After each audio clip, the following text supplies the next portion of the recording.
See, most of my shortcomings in life, I realize, are due to a lack of courage. And I don't know if this applies to you, but it does to me. See, when I was younger, I thought courage meant standing up to bullies, right? Not being afraid of the dark when you're a kid. Not being afraid of angry dogs, right? Walking on the scary part of the street. But now, as I'm an adult, I'm realizing courage means standing up for what is right.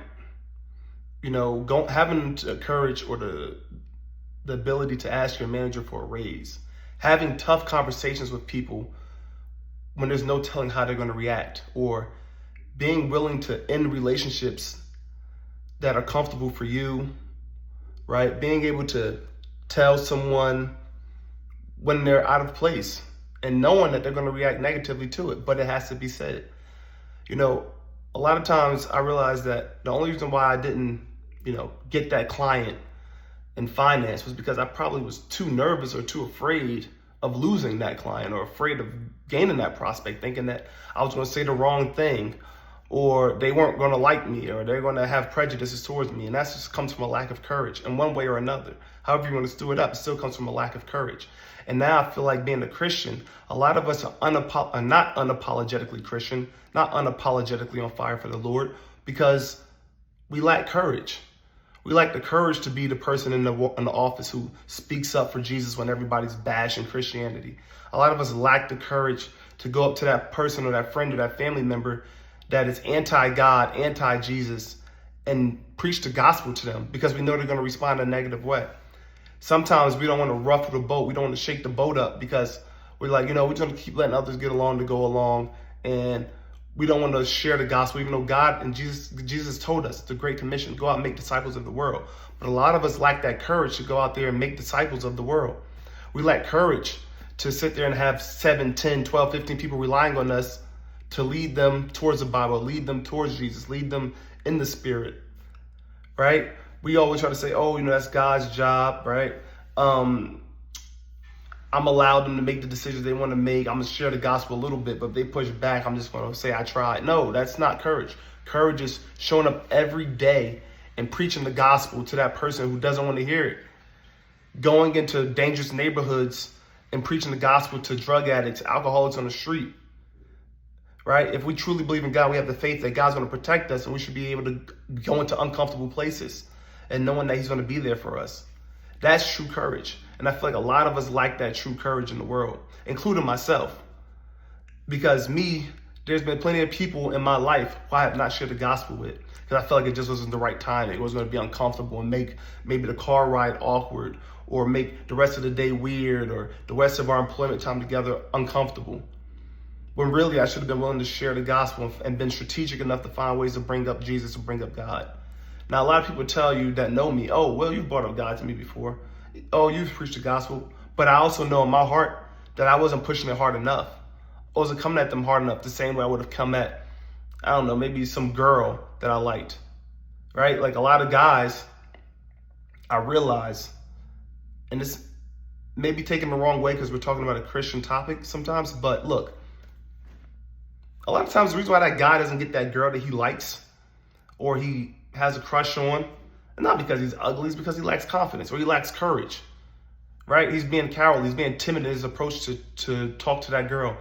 And when she shoots him down, he just takes it and goes off instead of having the courage to fire back or say something else or to present himself in a positive way. And that often translates to the same guy at work who can't close the deals, who can't upsell customers. The same guy in his family who can't motivate his wife to do the right thing or get his children to obey him, which also translates to the same guy in church who sits quietly in the pews, who doesn't preach the gospel to people on the street, or who doesn't stand up for things that are wrong in the church when he sees things are wrong going on in the church that shouldn't be going on. He doesn't speak up. He just keeps to himself, right? It becomes a revolving circle. And I see a lot of those traits in my own life, to be honest. There's been times where when I was a kid, I was afraid to talk to a girl because I thought she was too hot, right? When I was an adult or a young man, there are times I was afraid to approach certain women because I thought they're too hot still, right? But then I also think too, there are times as an adult when I didn't preach the gospel to people in my own family because I knew they didn't want to hear it. And I should have been on fire for the Lord. and been willing to lose that relationship. God says he comes to turn mother against daughter, father against son, people against his own household, right? For the Lord. So you got to realize, if people cut off their relationship with you because you're a God-fearing man and you're after God's heart, that's a good thing. That means you're blessed. And we all forget that, including myself. I forget that. Sometimes I forget that when people curse me and damn me and try to ruin my life because I'm a man of God and I chase after God, that means I'm blessed. And I often forget that. When I remember it, nobody's doing that to me. But when I forget it, that's when it comes. So I tell all of us out there, we got to be courageous. We can't be cowards anymore. The last hour is coming and I feel it. I feel it coming. And I know this is weird old rapture talking going on, but look at my video. Everybody knows the rapture isn't coming today or tomorrow. Now, it could come whenever. Don't be wrong. Let's not be arrogant about it. But we also know that the Lord has his time cut out for when that's going to be. And we know the times and the seasons.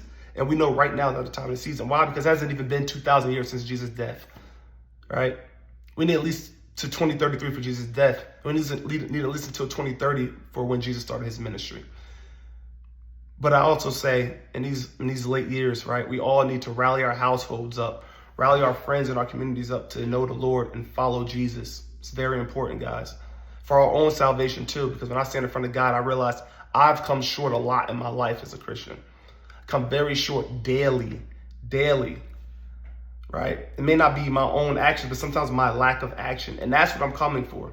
A lot of us Christians, we may be good at avoiding sin, right? Some of us, not all of us, but some of us may be good at avoiding sin or putting on this righteous habits, right? Habits. But how many of us actually going to war for the Lord and fighting against demons and principalities? How many of us are actually doing the action that it takes to make disciples? Doing the action that it takes to go into the schools, the jails, the rough neighborhoods, and getting people to hear the gospel and telling our own stories of our own shortcomings about how we were in their same position and then we followed the Lord. A lot of us don't share our testimonies, including myself, to certain people because I'm afraid of judgment. And that's being the coward. That's me being the coward and not being courageous. Sometimes I was afraid to share my testimony to others, things I'm going through, because I don't want people in my business. I don't want people shunning me or making fun of me or, looking at me as less than. But who am I to care about what man thinks about me? The only person I should care about is God and what his son, Jesus Christ, thinks about me. So this is a video that I got to get out to the world, but also is good for me. It's doing healing for me because I'm realizing, we got a lot more work to do. And so does everyone else out here. A lot of us out here working this earth who call ourselves Christian, we got a lot more work to do. A lot of us have been too passive, too lukewarm, and we need to be on fire for the Lord. So God bless everybody watching this video. And please, everybody, stop being cowards and be courageous. Peace out.